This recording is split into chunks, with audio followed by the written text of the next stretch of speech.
הכל בסדר? אוקיי, עברית או אנגלית? עברית. חצי. עברית? אוקיי. ערב טוב לכולכם, נעים להיות פה, תודה דלית. It's a great pleasure. I had a ride with Katie. It was beautiful. I love your accent, your English accent. It's pure, one of many accents in England, but in the UK, but I loved it. Thank you very much. אז אוקיי, תודה רבה ותודה רבה ותודה רבה. אוקיי, אני אתחיל את הערב, בגלל שדיברנו פה על בריטניה, אז אני אמשיך עם בריטניה. הספר הבא זה הספר על בריטניה. פעם הראשונה, but people want Hebrew. מה זה? English. Okay.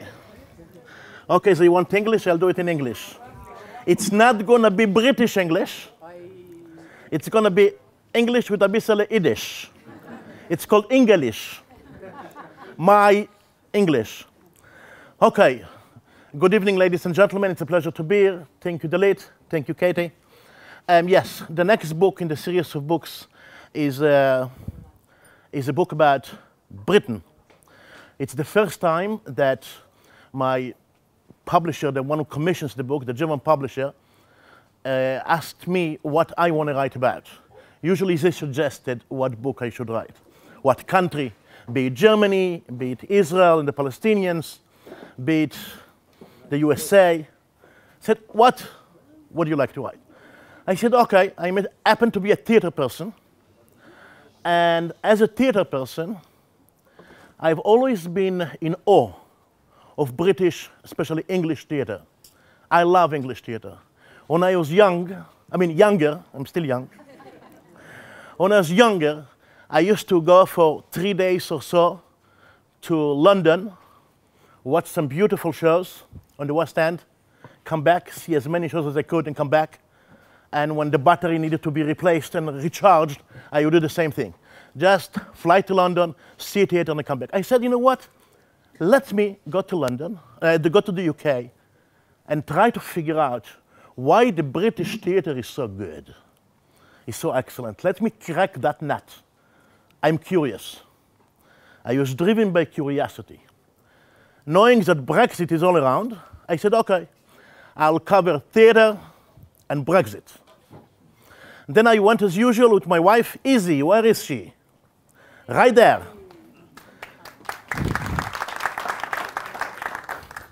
I went with Izzy. Izzy does everything. She does the pictures, she does the calls, she does the arrangement, she does everything. If somebody calls, I take the phone, I say, Izzy, talk. So, and then we also had a group with us, a videographer, German videographer, and soundman. Their idea is to make a movie about the journey. We started because, to understand Brexit, we started in Ireland. I always thought of the Irish people as one of the most wonderful people. In New York, I have some Irish friends.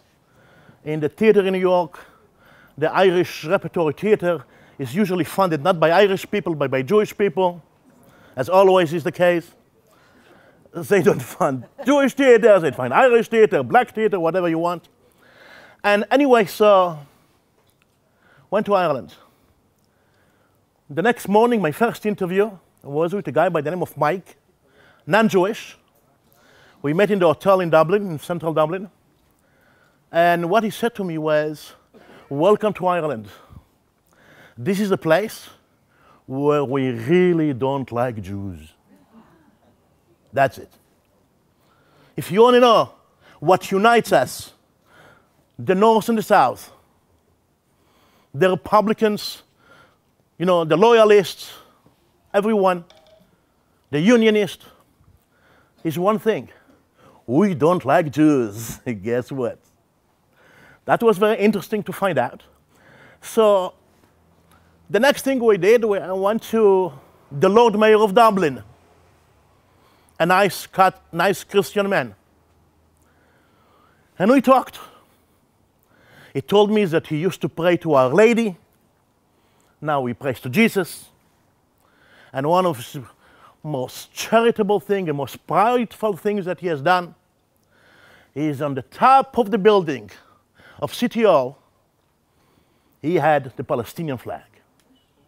Very, very important. Hamas, he told me, is a very important organization. It represents the depressed people. I said to him, do you know, I'm a German, and I sometimes cover these things.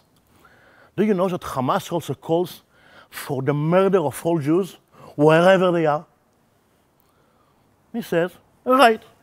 I say, excuse me, aren't you, doesn't it bother you? He says, well, they say it. Does it mean they apply it? I say, of course they apply it. He says, oh. And then he looks at me and he says, I can understand why you feel like that, because you are German. With the German history, you are sensitive to it. Thank you.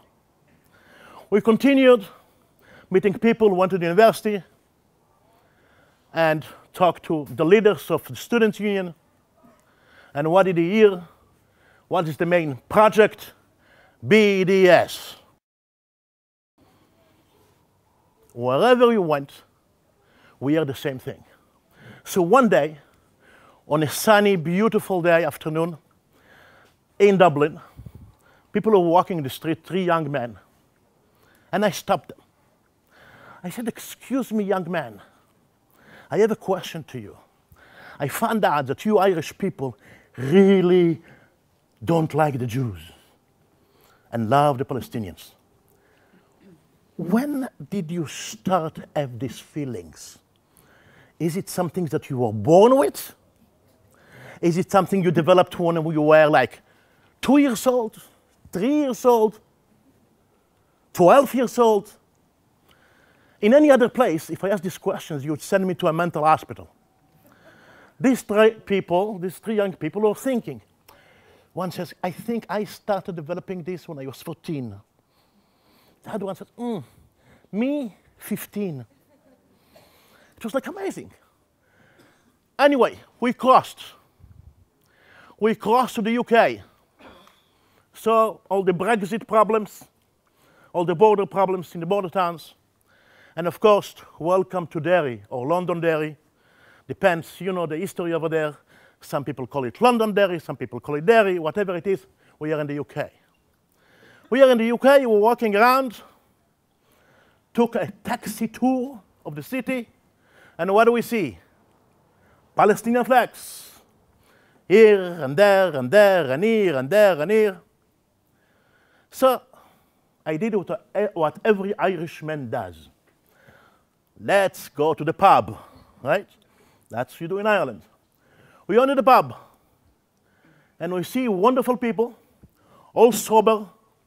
Some have wristbands, you know, which says on it, Free Palestine.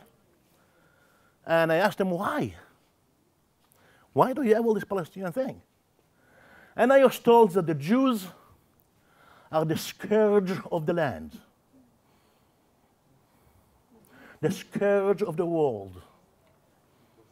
There is one thing that Hitler did wrong, and that he didn't finish off the Jews. So I asked them, do you have Jews here in Northern Ireland? And they said with a smiling face, no, we got rid of them. Continue to cross into Scotland, and the same story happened. On the first day we just arrived, we went to one of the centers of Scotland in Edinburgh, and here is a woman with a beautiful, loving scarf, the Palestinian scarf, and she tells me she got it from Gaza. It was made in Gaza. She's proud of it. I said, have you been to Gaza? No. But they are suffering people. She organized, she told me, doctors to a special mission, doctors to Gaza from Scotland. And she says that the Egyptian king was very nice to them, and they opened the gates from Jordan, from Amman, to the occupied territories. The Egyptian king in Jordan. She said to me, yes. I say, you know, there's no Egyptian kings. Yes, there is. He opened the gates for us. And that's why I learned, you know, nothing about Palestine, you know, nothing about this. It's only about free Palestine. We continued. Raklo baby. We continued from a city to a city, from town to a town. And I'll give you an example of a beautiful story. We are in Shrewsbury. I told you the story. There, the city of Charles Darwin, city of culture and research. Early in the evening, one evening, we walk on the streets, and there is the young man walking by, and I start talking to him. Just finished university, opened his own business, and he tells me something very interesting. He says, we live in a generation, in a period of fake news. That's why I don't believe anything I read in the papers. Everything I research, everything. So very interesting. I said, do you care also about international issues? Oh yeah. Do you have any international cause that you champion, that you care about? Yes. What is it? Palestine. I say, what's the story with Palestine? He says, don't you know? The Jews just killed, not long ago, 40 little Palestinian children in the same day. I said, and what, do you know what happens in Yemen? That one not. Do you know what happens in Syria? I heard something, but I didn't research it. Do you know what the Russians are doing to the Chechens? Flying planes from above, killing civilians? Never heard of it. Do you know what happens in Turkey? You know, Mr. Erdogan, he takes all these fake news people, journalists, puts them in jail. Have you heard about it? No. But he says to me, so I said to him, so why, what else do you know about the world? Nothing else. I say, can you tell me why do you care so much about one issue when probably, most likely, there are other issues in the world? He says, you know what? I never thought about it. But you are right. I go home and I'll think about it. Because as I said to you, I research everything to find the truth. For example, he says to me, people say that during World War II, in what they call Holocaust, 6 million Jews were murdered. I researched it and I found out. Not true. And so we are going to continue to go over and over and over. One day I decided we have a TV crew next to a Tesco store, you know, at a supermarket. See a young man walking by, and I say to him, hello, my name is Ahmed. I'm for the Palestinian TV. Would you like to say something for the Palestinian people? He comes to the TV. This is a nice guy, white, nice guy. And he says, I apologize to you for not picking arms to help you in your fight with the Jews. Be strong. Free Palestine. It was very interesting. So I decided, let me be an Israeli. Usually I don't. I just say I'm German. So I go, I see two nice ladies. I say, hello, ladies. My name is Israel. I'm from the Israeli TV. Would you like to say something for the Jews? They come over. They are shaking. They are so scared. I want to say, I want to say, thank you, good. They are so afraid because next to them are horrible people, Jews, who can kill you in a second if you don't like what you say. And so over and over again, every place almost, I found out something very, very interesting. everybody loves Palestine, almost everybody loves Palestine, and nobody likes the Jews. Be them Irish, be them Scottish, be them English, except in Wales. When I ask people in the Wales, what do you think about the Zionism? They say, this is too much above my head. What is the word you used?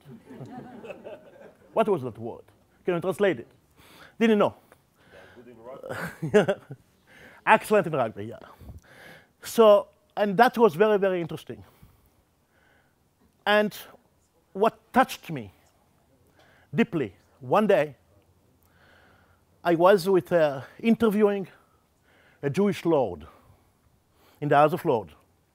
The House of Lords is made mostly of people who have been very successful, business people, judges, owners of companies, which is a great idea to take the older people, the older generation, who have accumulated so much wealth of information, of knowledge, and use it instead of going to pension. They are members of parliament.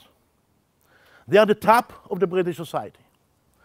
So I meet this Jewish lord, who was number 2 in M&S, Marks and Spencer. The guy has money. And I ask him a question. I say, you know, everybody talks about, in the media at least, about the anti-Semitism war, or in American English, anti-Semitism crisis in the Labour Party. I don't know if you heard about it, but it's been going on and on, together with the leader, Jeremy Corbyn. And I say, what do you say to that? And he says to me, if you are planning to get me on this course, I am not participating. I'm not going to answer you any political question. I said, okay, I honor this. But let me ask you something else. You are a Jew. How do you feel personally about it? Not politically about it, but personally about it. There is no difference between them, but the English really like language, so if you move political to personal, they will answer you. Sometimes they are idiots. Anyway, even the Jews. So he answered me. You know what he said? This guy, the top of British society, protected by everything. Money, prestige, honor. Says to me, let me tell you, let me answer you. Everywhere I go, even when I come to this House of Lords, I carry a little bag with me. Would you like me to tell you what I have in the bag? I said, please do.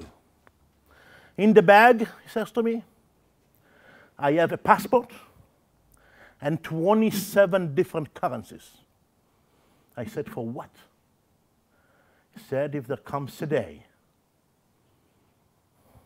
and they throw me out of this country because I'm a Jew. This is a law talking. It's amazing how much anti-Semitism is in the country. And I can vouch for you,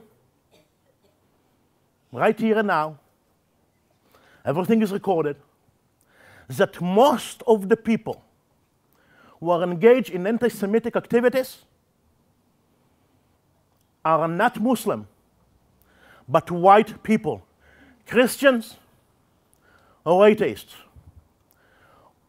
I went into those organizations. All this Palestinian solidarity campaign and all kinds of other Palestinian NGO, and I met the people, one after the other. Do you think that their names was Ha Ha Ha, Abu Ali, or Cha Cha Cha, Ibn Muhammad? No. Their names, Scott, Henry, John, and they are white. I interviewed members of the Jewish community. For example, in Scotland, in Manchester. And they told me that if they go out of their little quarters with their kids, somebody would either throw stones at them, pelts them with hacks, or snatch the yarmulkes of their children's hats. I said, who is doing it? Muslims or the normal Brits? Say always the normal Brits. I'm not saying there is no anti-Semitism in the Islamic community. I did meet, for example, one imam in Sheffield, and I asked him, are there Jews here in the neighborhood? He said, no. I said, Alhamdulillah, praise be the Lord. And he said, praise be the Lord. But by the end of the day, look at the Labour MPs. Look at the NEC, which is the body that controls the Labour Party. And if you accumulate, if you calculate the number of people, all the polls, 40% of Brits would still vote for Labour. Who are they? This is the mainstream party. These are mainstream people. And that's what is so sad. The other day, I was in my hotel in Oxford. It was late at night. We were starving. We needed something to eat. Every restaurant was closed. Only the hotel's restaurant was still open for another 15 minutes. So I said, OK, let's have something to eat. We had a sandwich.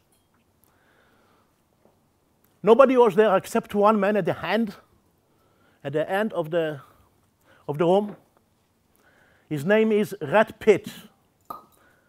In other words, in the real name, is Peter Wolfsman. He's one of the top leaders of Labour. Top leaders of Labour, together with Jeremy Corbyn, like two brothers, forever and ever, for at least 40 years now. Jeremy Corbyn always protected him.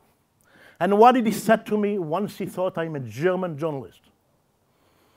What did he say to me?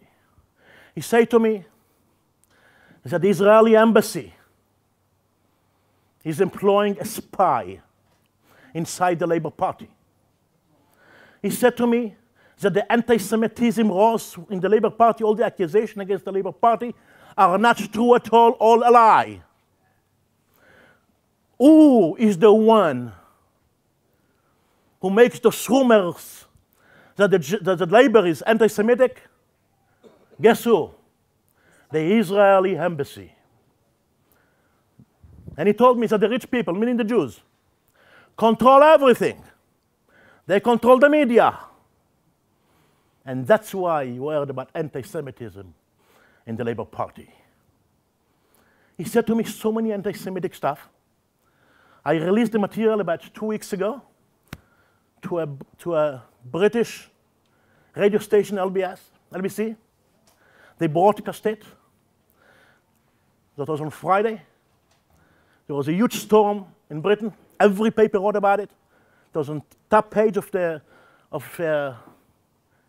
Guardian, top page of the Times of London, and whatever you want. Daily Telegraph, whatever you want.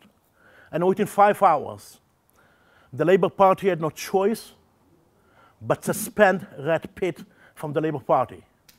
That's the first time it happened. It teaches you that you can fight back, and it's possible still.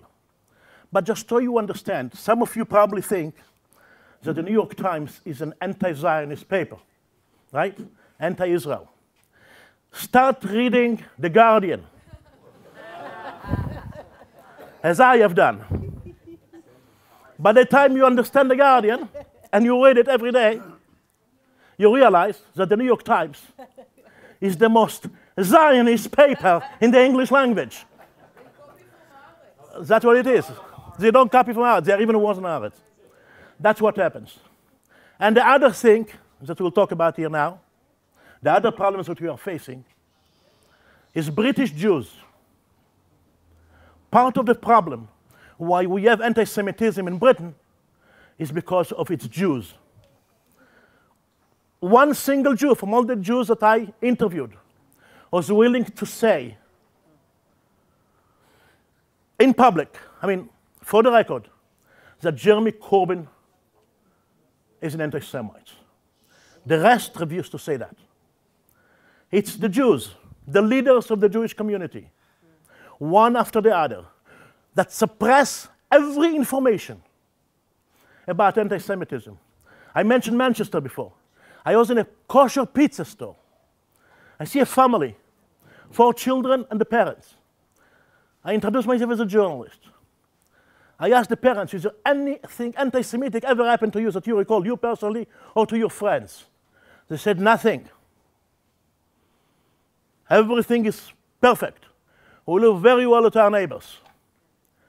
So I asked the kid, a 6-year-old, is Papa and Mama telling the truth? And the 6-year-old said, no. Just 2 weeks ago, I was walking with my papa on the streets, and they pelted me with eggs. I said to the papa, how could you say you never heard it? He said, okay, I forgot it. I said, no, give me a better excuse. He says to me, what do you want me to tell you? The truth? It's painful. One after another, university after university. I interviewed people over and over again. You are talking young, educated people. And what?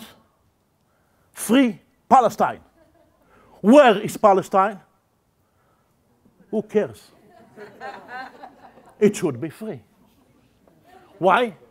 Because the ones who make it non-free are the Jews. That's why it should be free. In a society that hierarchy is very strong, that at the top of the society you have a queen, you have a monarchy, everybody is boxed. Low classes, middle classes, higher classes, and in between they have somebody else. And they have boxed the Jew. In Germany, if a student talks to me against Israel, calling it apartheid state or a fascist state, he tells me why he thinks so. In 1948, the Jews came from Europe, nobody knows why. And they took the land of Palestine that was created 3,000 years ago. At least he has some facts. The first Prime Minister of Israel was David Ben-Gurion. The current Prime Minister of Israel is Benjamin Netanyahu. And there is one guy called Avigdor Lieberman. They know the names. The British students know no names. Nothing. Nothing. This is black, this is white, this is blue, and the Jew is the devil. As simple as that. And when the Jews don't fight back, it's frightening. I asked Lord LEVI, Lord Michael LEVI, a very famous lord, a Jewish lord,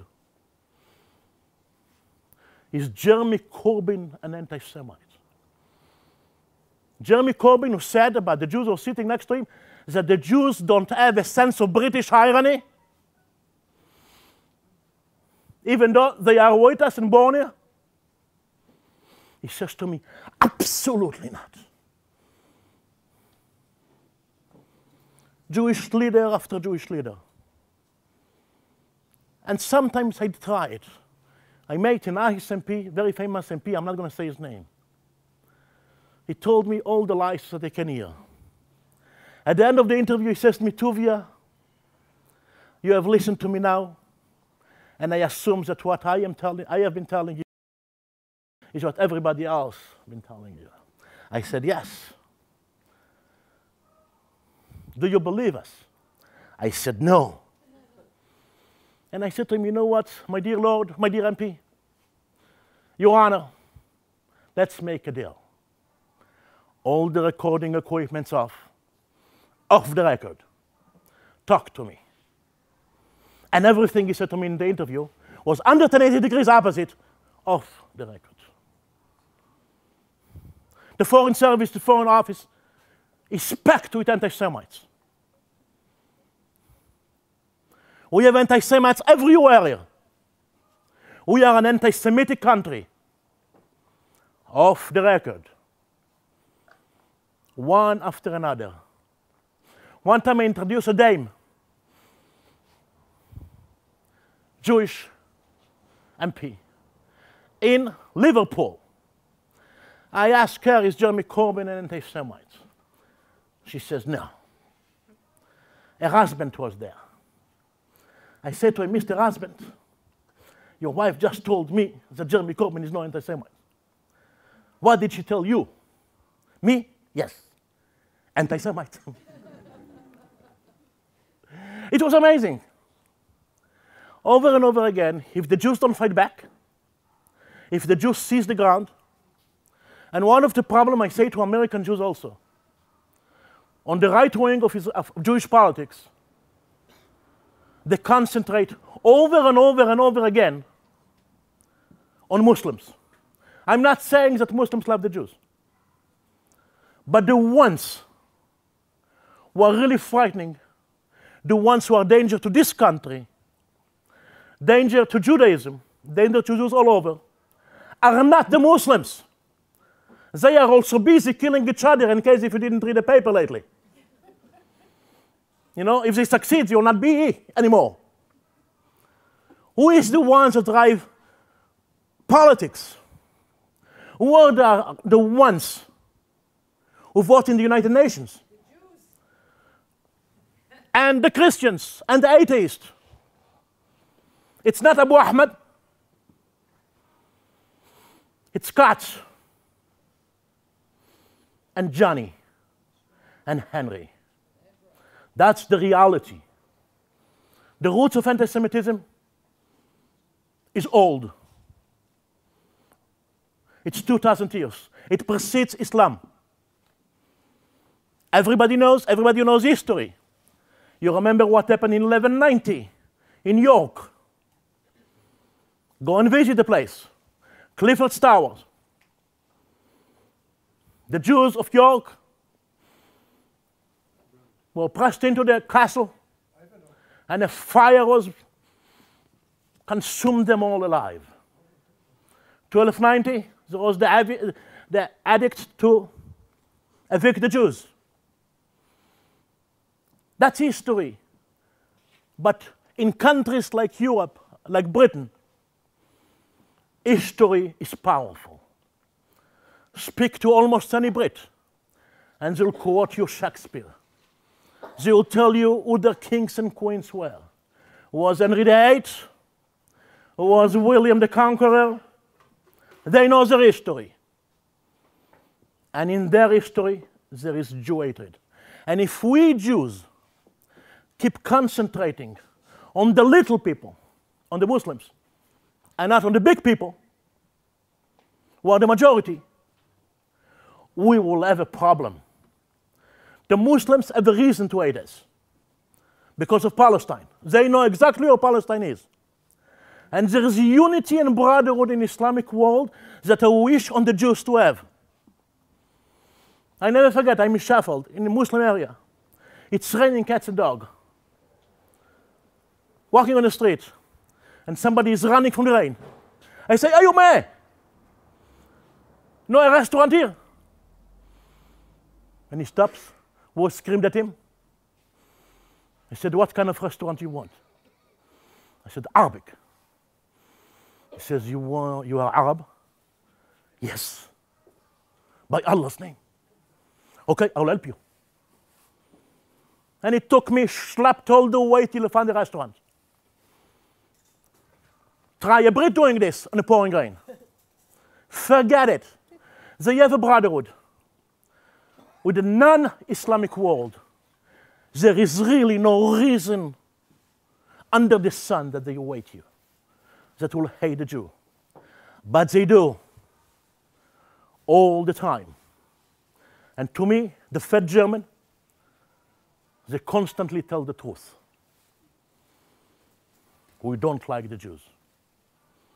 And as one person told me from UCL in London, a lecturer who I told you to, I asked him, can you explain to me this? And he said to me, you have to understand, Palestine is a state of mind. It's brilliant. You don't have to know where Palestine is. You don't have to know what Palestine is. You just have to cross it. Free Palestine. It's all over and over again. So what can we do? We can do a lot.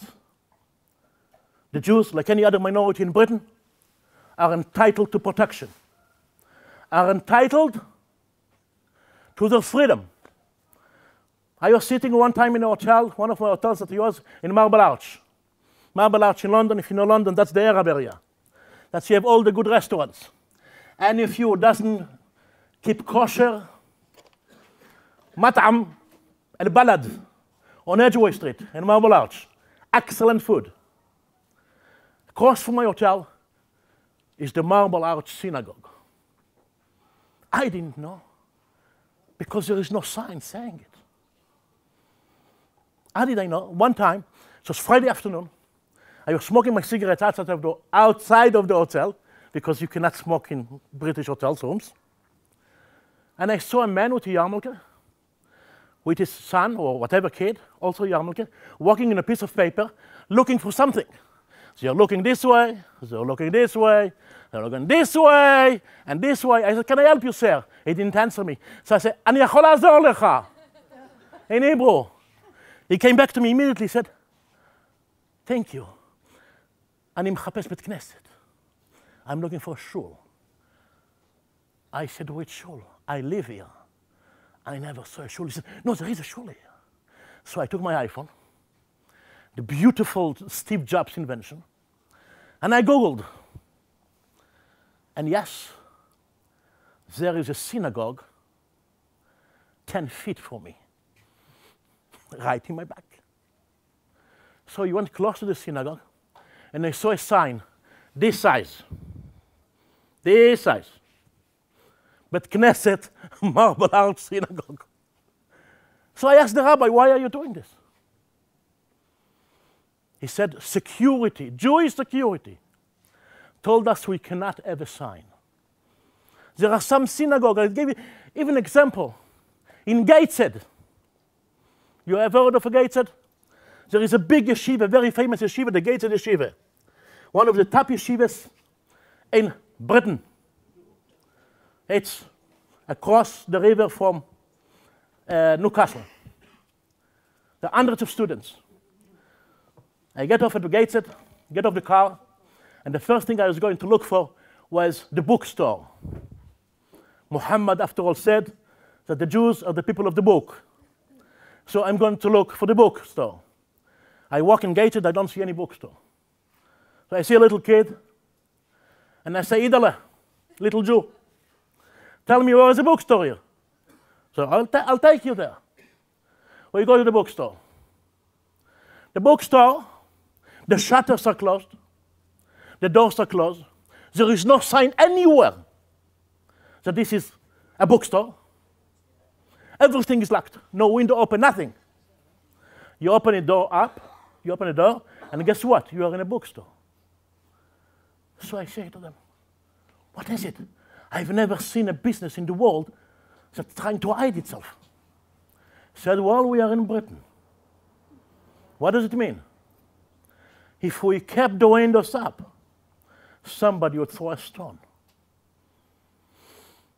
So these stories are important that we know them, important that we digest them, and remember them.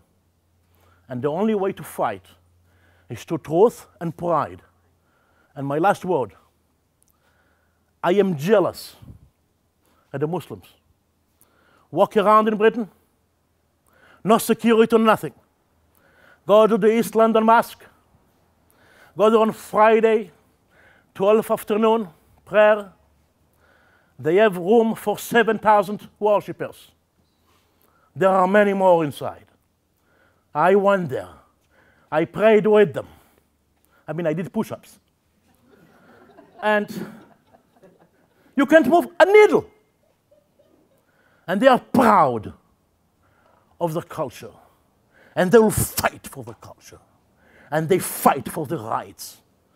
And they are never ashamed of the culture. They are never ashamed of their origin. They go with their heads up. Will there be a day when our Jews will do the same? Yes. I hope so. Thank you, ladies and gentlemen. It's been a pleasure. שאלות. את שואלת ראשונה.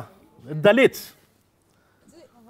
If Muslims are so proud of their culture and their religion, why is it so easy to offend them? You know what? They are smart. You are not really offending them. They play the game. No They shit. play the Western game. Hey, I'm offended. Then you get to what? You shut up. And you give them a few more euros and a few more pounds. It works. Yes, over there and then you. Yes, the thing is, you said a couple of remarks that got lefts from the crowd, but That what what? got a couple of laughs from Yeah. the crowd. But what was funny to me, that was also you and Katie, that you seem to be kind of surprised by anti-Semitism in Europe. And it's the same continent that brought us Hellenism, with the Greeks that burned out temples, Romans that killed us, and pogroms, and whenever, I think all over history from Europe came anti-Semitism. The question is, why am I surprised with anti-Semitism in Britain? So I think now that there is, we brought back to Zion, we have a Jewish state. Yeah. Why do Jews live in Europe, in those places, and pray for Zion when they just need to catch a plane and not fight with those old anti-Semitism? Okay, the question is, why the Jews now that there is anti-Semitism is a long story, 2,000 years old story. I have a related And question. just a second, yeah. And what comes if the Jews don't come back? And to Zion, there is a Jewish state. I mean, this is one of the questions. This is what I said to you before. You know, I'm jealous of the Muslims because we have no pride. Many of, not all of us, many of us have no pride. Many of us have no beitzim, as they call it in Yiddish.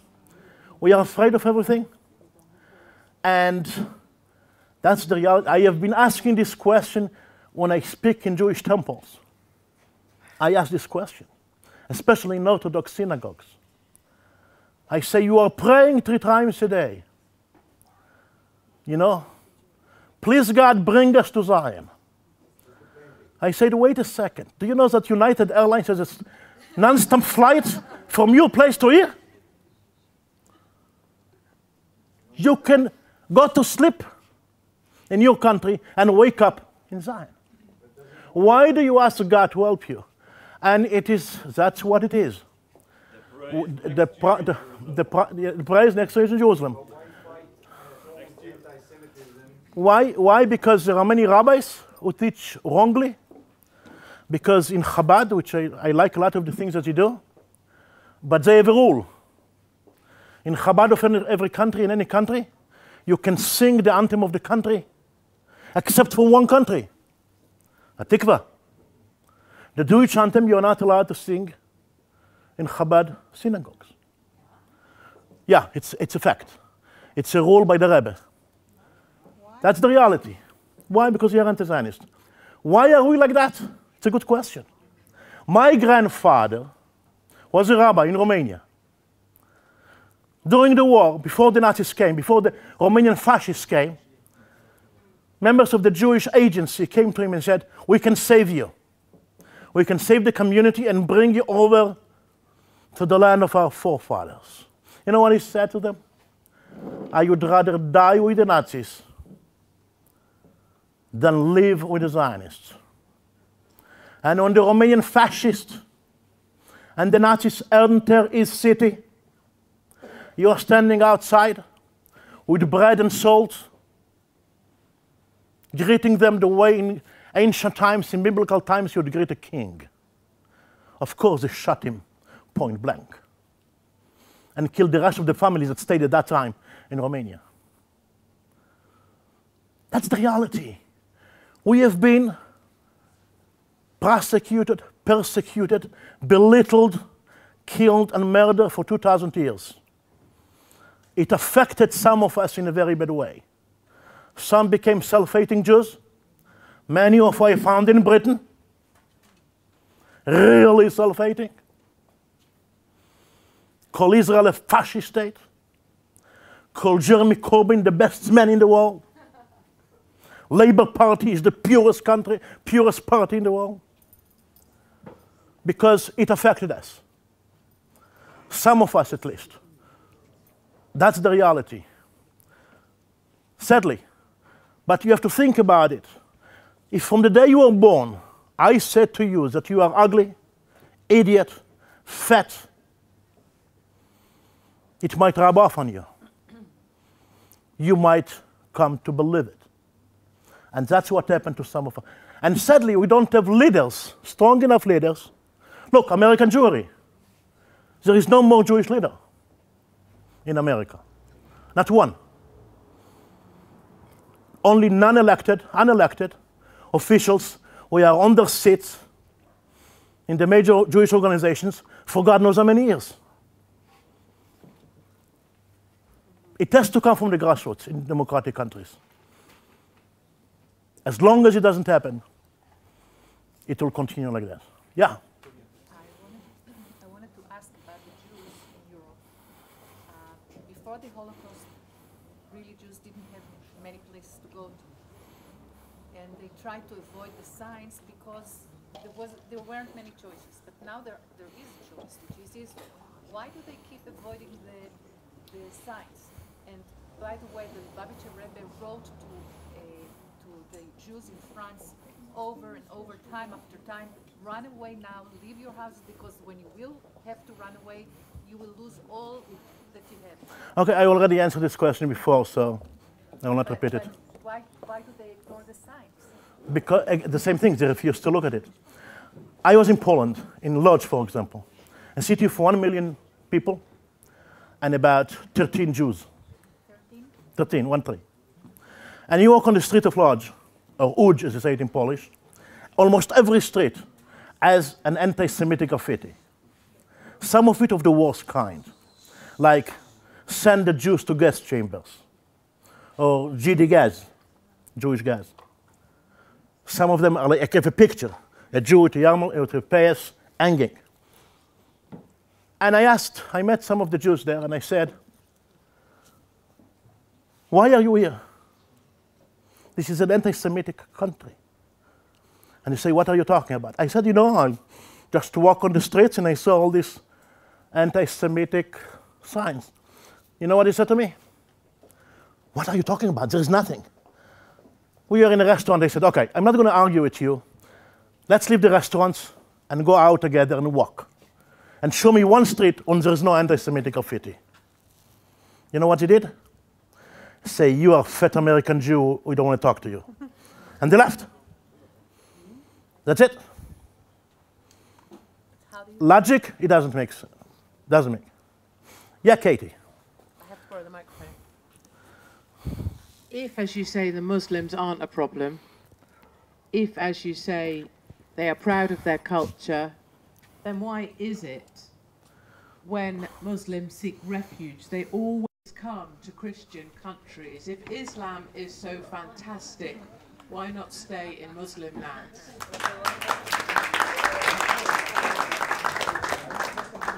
Okay. Just a second, let me answer it. I didn't say, I said that they are part of the culture. They are coming to Europe and they come to America, wherever they come to. They are still part of the culture.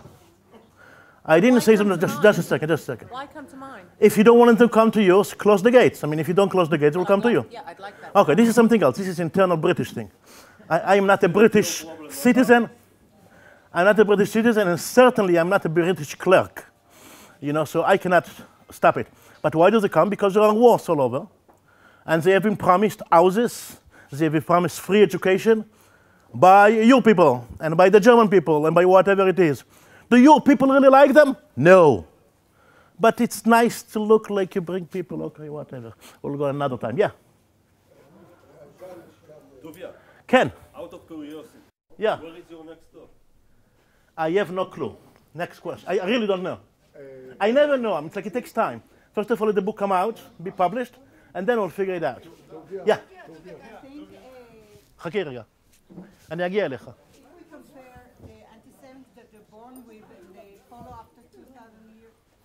for me, it's more disturbing about the Israeli and the Jews that they're anti-Semites. I mean, I think they're moving a lot of the process in the world.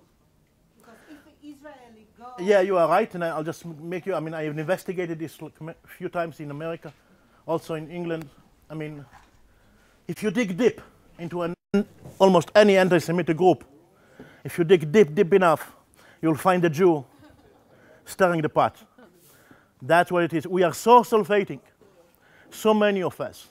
Some of the smartest of us are so self-hating. You know, my German publisher published some more Jews. I'm not the only Jews he published. But they are very different kind of Jews. It's Judith Butler. It's Noam Chomsky or Chomsky, whatever you want to call it. This kind of Jews. Chomsky, whatever you want to call it. Yeah, you. Regarding what you've spoken about the self-hating Jews within, some 3 weeks ago, I was hosted by RT channel to give an interview regarding the Israel-Germany relations. And during this interview, it was kind of developing into the NGOs. I was directly attacking in English in front of millions or tens of millions or millions of eyes, breaking the silence and B'Tselem. And it kind of correlates to what you say. Why not using basically your power as an author, as a lecturer here, to literally target those self-hating Jews, call them in their own names, naming the spade it is. You have tremendous power, or to an extent tremendous power. How about not using your books or your lectures to literally say the self-hating Jews? And I have done it. I can prove it in videos. I mean, Catch the Jew is full of it. We told this. Why not kill them? Oh, this is you do. They have good reasons to be anti-Semitic. Any more questions? Because, I've got one offer. Yeah, the bell. You were talking about the use of this technique, anti-Semitism, as a very, very fruitful technique. Yeah. And there's people that the technique is being used upon, which is Europe and some self-hating Jews. Yeah. What would you say would be a point of no return where the trick doesn't work anymore? Where the anti-Semite button doesn't give the wanted effect and people rebel? People will not rebel because you have to understand that what is interesting is on the left, they really understand PR. The left, even in Israel, is composed of many intellectual people, of good, excellent writers, of good theater makers, of good movie makers. On the conservative side, it hardly exists. I don't agree with Haaretz, but I read Haaretz. Why? Because I love literature and I love nice compositions. And Haaretz provides it to me. Bullshit. There is a second. There is beginning, middle, and end. If I read Makor Rishon, there is no beginning, no middle, no end. And the reason behind it, if you are a lefty and a socialist, you teach your children, once they grow up, to go to university and study medicine, law, finance, right? If you are a right-winger, right? If you are a left-winger, if you are a left-winger, you know, you teach your children to study literature, theater, movie making. If you're a liberal, if you're a conservative, and a capitalist on top of that, you are going to tell your children to study finance, medicine, high-tech, etc., etc. So the conservatives are very good, smart doctors, but they don't have good writers. And this is the reality. Dalit, her soul, she can be as right-wing as she wants. But her sense of humor, her fire is a left fire. Yeah, we'll fight over that. You know, we'll fight over there. She's a right-winger, but she's a left. The left is much more motivated than the right. The left gets money from all kinds of Jews, and they put it to good use. They're good Jews. Breaking the silence, B'Tselem, etc., etc. The right also gets money. And what kind of papers they come out with? Israel Hayom, it's a tabloid. And that's what the problem is. If you don't concentrate, if you don't teach your kids literature, journalism, theater making, movie making, that's how you do it. And look at them how you do it. I said, for example, some people ask me, how do you do it? I mean, the left is putting all the lies. I said, look at me. I'm a journalist, I'm not an activist. But if you were an activist, and if I listen to a guy giving a lecture, Professor Shmo and Shmo, giving him a lecture, telling that the Jews are murderers, or whatever it is, I would say to him, if I were an activist, I would say, very nicely, without screaming, without raising the voice, I am taking, dear professor, I'm taking by your words. I love everything you say, but I have problem believing what you say and trusting you because I know you to be a pedophile. And the conservative says, how can you say that? I said, wait a second. He tells you you're a murderer. Why can't you tell him he's a pedophile? You say he's a pedophile, it's going on social media, and he's done. For good. Why don't you use the same tricks as the left? Because you have never studied these kind of things. Okay, that's it. Ladies and gentlemen, it's been a pleasure talking to you. You are wonderful people.